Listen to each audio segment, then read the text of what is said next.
துறைமுக தொகுதியில எங்களுடைய நிர்வாகிகள் வந்து ஒவ்வொரு இல்லத்துக்கும் சென்று எங்களுடைய தேர்தல் பணிக்காக ஒவ்வொரு இல்லத்துக்கும் போற வழியில இன்று திட்டமிட்டு திரு சேகர்பாபு அவர்கள் சில ரவுடிகளை திமுக ரவுடிகளை ஏறி எங்களுடைய நிர்வாகிகள் மீது கொலைவெறி தாக்குதல் நடத்தியிருக்காங்க. இதுல கடுமையாக கிட்டத்தட்ட 5 பேருக்கு மேல 6 பேர் இன்னைக்கு கடுமையாக அதுல தாக்குதலுக்கு உள்ளாக்கப்பட்டு 2 பேர் ஐசியூல இருக்காங்க. மீதி 4 பேர் இப்பதான் மருத்துவமனையில தீவிர சிகிச்சையில எடுத்துட்டு இருக்காங்க. அதாவது சேகர்பாபு அவர்கள் இந்த தடவை ஒவ்வொரு நாளும் எங்களுடைய நிர்வாகிகளுக்கு நூற்றுக்கணக்கான நிர்வாகிகளுக்கு இங்க இருக்கிற ஒவ்வொருத்தருக்கும் வந்து எல்லா வழியிலும் தொந்தரவு கொடுத்துட்டு வராரு. ஆனா இன்னைக்கு என்ன பண்ணாருன்னா திட்டமிட்டு ஒரு 100-120 ரவுடிகளை தயார் செய்து வச்சு எங்களுடைய நிர்வாகிகள் 5-6 பேர் அந்த சைட்ல போறப்ப அவங்கள சுற்றி வளைச்சு அவங்களை வந்து கடுமையாக தாக்கியிருக்காங்க. ஒரு பெண் நிர்வாகி வந்து அந்த பெண் வந்து கர்ப்பிணி பெண். அந்த பெண்ணையும் எந்தவித தயவுதாட்சியம் இல்லாம கடுமையாக தாக்கப்பட்டிருக்கு. அந்த பொண்ணு வந்து இப்ப ஐசியூல இருக்கு. இன்னொருத்தர் வந்து ஒரு ஆட்டோ டிரைவர். அவர் வந்து இன்னைக்கு சாதாரண பிரச்சாரத்துக்கு போயிருந்திருக்காரு. அப்ப அவரும் தாக்கப்பட்டு காலையில இருந்து அவர் வந்து ரொம்ப தீவிரமாக ஒரு சிகிச்சை பெற்று வர்றாரு. காலையில இருந்து வாந்தி மயக்கம் பிட்ஸ் வந்து ரொம்ப ஒரு சிவியரான கண்டிஷன்ல இருக்கிறாரு. இது இன்னும் தொடர்ந்து கொண்டே இருக்கிறது துறைமுக தொகுதியில். இதுதான் திமுகவுடைய யூஸ்வல் மாடல். ஸோ இந்த மாடலை இங்க ஆரம்பிச்சிருக்காங்க. ஏன்னா தேர்தல் பயத்துல தோல்வி பயத்துல சேகர்பாபு இந்த மாதிரி வேலையை செஞ்சுட்டு இருக்கிறாரு. ஒன்னை மட்டும் சொல்லிக்கிறோம், திமுகவிற்கும் சேகர்பாபு இருக்கும் இந்த மாதிரி அவர் எந்த வேலையை செஞ்சாலும் எங்களுடைய நிர்வாகிகள் இருந்து எந்த தொய்வும் வராது. இதை தொடர்ந்து நாங்கள் எங்களுடைய வேகத்தை அதிகப்படுத்துவோம். இன்னும் வர்ற காலங்கள் இன்னைக்கு 100 பேர் வேலை பார்த்தாங்க, நாளைக்கு 200 பேர் இதே தொகுதியில் வேலை பார்ப்பாங்க.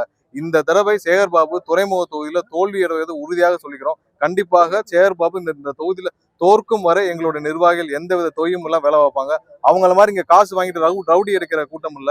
எங்களுடைய தலைவர் ஒரு வார்த்தை சொன்னால் போதும், இங்க வந்து மக்களுக்காக சேவை செய்ய ஆயிரக்கணக்கானோர் காத்துட்டு இருக்காங்க. அவர் சொல்றதை நீ அப்படியே பேசக்கூடாது. என்ன நடந்த பப்ளிக்கும் தாவக்காக தான் சண்டை. எந்த ஊடகமாவது நீங்கள் பொதுமக்கள் பாதிக்கப்பட்டு தாக்குதலுக்கு உள்ளாக்கப்பட்டு ராஜீவ்காந்தி மருத்துவமனையில் சிகிச்சை பெற்று வருகிறார்கள். அதை குறித்து யாராவது பேட்டி எடுத்து போட்டீர்களா?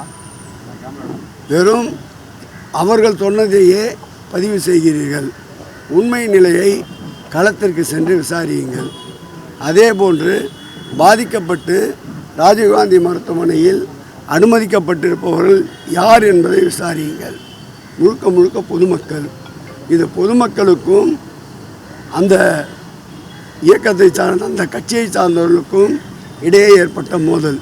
எப்படி பனையூரிலே பிரச்சனைகள் மோதல்கள் தொடர்ந்து கொண்டிருக்கின்றதோ அதே போன்ற ஒரு மோதல் தீர விசாரித்து உண்மையை மக்களுக்கு தெரிவிங்கள். குறிப்பாக சென்னையில் வந்து வர சட்டப்பேரவை தேர்தலில் எல்லா கட்சியுமே சென்னையில் வெற்றி பெறுவதற்கு வந்து ரொம்ப மும்முரமாக இருக்காங்க.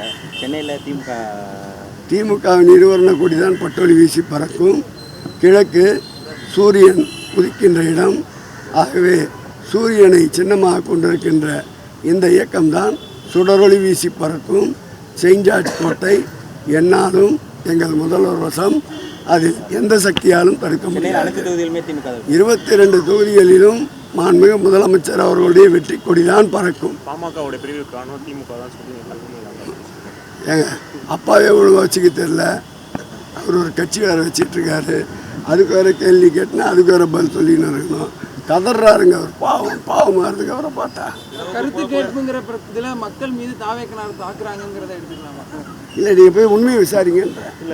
ராஜீவ்காந்தி மருத்துவமனையில் 3 நபர்கள் மகளிர் தாய்மார்கள் அனுமதிக்கப்பட்டிருக்கிறார்கள். அவர்களை சென்று கேளுங்கள். அவர்கள் கட்சியை சார்ந்தவர்களா பொதுமக்களா? அவர்களாம் வந்தவர்கள் என்ன பேசினார்கள்? வந்தவர்கள் அந்த பகுதியை சார்ந்தவர்களா? வந்தவர்களுடைய தோற்றங்கள் எப்படி இருந்தது? இதையெல்லாம் அவர்கள் விசாரித்து உண்மையை வெளிக்கொண்டு வருங்கள். இது போன்ற செயல்களை வைத்து தங்கள் இயக்கத்திற்கு கலர் மெருகேற்ற துடிக்கின்றார்கள். அதற்கு நாமும் சேர்ந்து விளம்பரம் கொடுக்க தயாராக இல்லை. உண்மையை அறிந்து நீங்கள் அதை ஊடகத்திலே வெளிக்கொண்டு வாருங்கள்.